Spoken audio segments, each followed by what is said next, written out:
Więc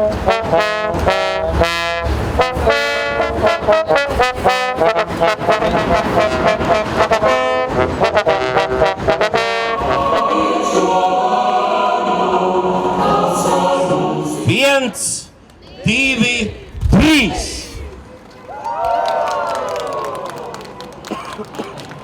Ну, 2014 год, он будет особенный, потому что Рига — это культурная столица Европы, и, соответственно, все возможности показать, что мы лучший город в Европе у нас есть. Главное их использовать.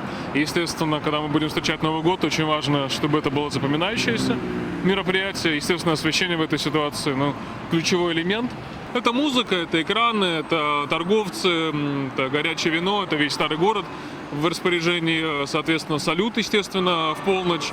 Никогда не предлагаю всем провести здесь с 6 вечера и до 5 утра время на набережной. Можно посидеть дома, можно приехать сюда вместе со всеми рижанами. Все-таки, когда вместе встречают Новый год, там 35-40 тысяч человек, это другое ощущение. И потом дальше ехать к друзьям, потом дальше домой, потом оливье, телевизор и все сопутствующие, как говорятся, атрибуты. Но приехать сюда хотя бы на полчаса — это хорошая идея.